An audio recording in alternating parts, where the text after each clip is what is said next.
Assalamualaikum warahmatullahi wabarakatuh. Saya Lucy Aska Pandini, calon guru penggerak Angkatan 9 akan memaparkan tugas demonstrasi kontekstual modul 3.1 tentang pengambilan keputusan berbasis nilai-nilai kebajikan sebagai pemimpin. Pada kesempatan ini, saya mewawancarai dua kepala sekolah yang sudah berpengalaman di bidangnya. Yang pertama, Bapak Sutata MPD, yaitu Kepala Sekolah SMP Negeri 1 Kopo yang sudah berpengalaman selama 10 tahun menjadi kepala sekolah. Adapun hasil wawancara dapat dilihat sebagai berikut.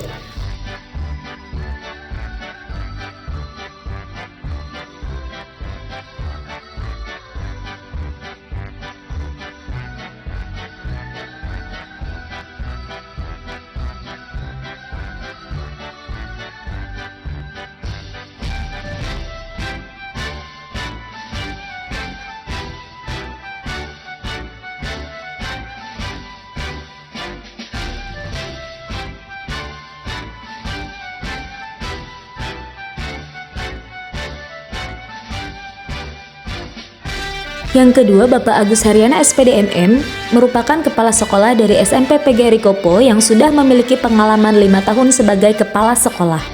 Hasil wawancaranya dapat dilihat sebagai berikut.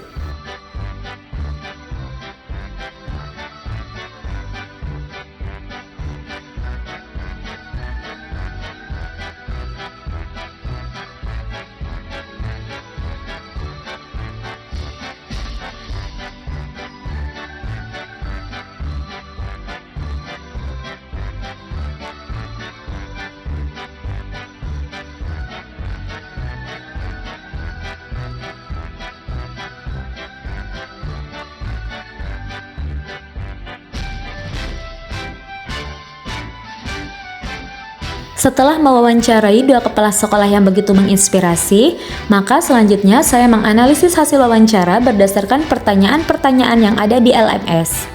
Hal menarik yang saya dapatkan setelah melakukan wawancara adalah kedua kepala sekolah paham dan sering mengalami mengenai kasus yang terjadi, namun masih belum familiar dengan istilah dilema etika dan bujukan moral.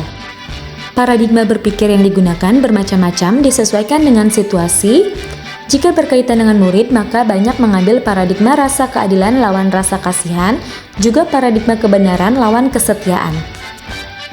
Pernah menyesal mengambil keputusan, yaitu saat memindahkan murid yang nakal sehingga pengalaman tersebut menjadi pelajaran, serta selalu berpikir bahwa murid adalah amanah yang mana masa depannya bergantung pada keputusan yang diambil.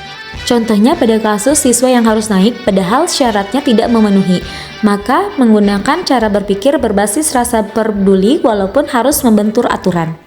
Persamaan jawaban dari kedua kepala sekolah diantaranya, yang pertama mereka melihat fakta yang relevan melalui diskusi dengan pihak-pihak terkait.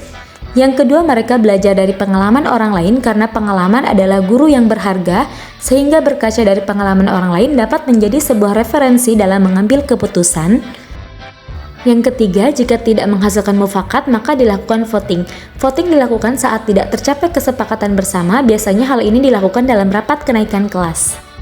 Dan keduanya memiliki sosok idola yang dijadikan tolak ukur pengambilan keputusan. Idola atau tokoh panutan yang memberikan inspirasi pada saat berada dalam dilema etika maupun bujukan moral. Selain persamaan, ada juga perbedaan di antara jawaban keduanya. Yang pertama adalah perbedaan pandangan dalam menerapkan peraturan. Kepala sekolah negeri lebih ketat dalam mengambil keputusan berdasarkan aturan yang ditetapkan oleh dinas dalam hal pengelolaan keuangan, sedangkan kepala sekolah swasta memiliki kebijakan dan lebih fleksibel dalam mengelola keuangan dan menetapkan aturan kerja.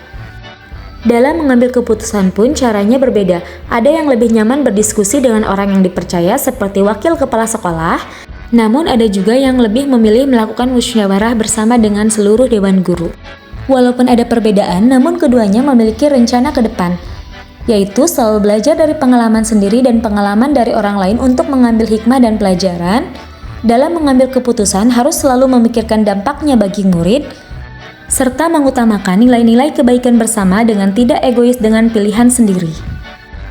Kegiatan wawancara yang saya lakukan memberikan penguatan dan motivasi kepada diri sendiri untuk menjadi lebih baik, sehingga kedepannya ada beberapa hal yang akan saya terapkan.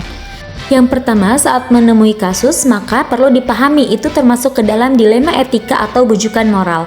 Lalu gunakan 4 paradigma dan 3 prinsip berpikir apa yang sesuai. Kemudian dengarkan masukan yang positif dari orang yang berpengalaman, lakukan coaching dan mantapkan PSE, lakukan 9 tahapan pengambilan keputusan, dan membiasakan diri untuk melakukan refleksi setelah mengambil keputusan. Dengan begitu diharapkan keputusan yang diambil adalah keputusan yang tepat dan memberikan efek yang baik untuk banyak orang. Hanya itu yang dapat saya sampaikan. Terima kasih atas segala perhatiannya.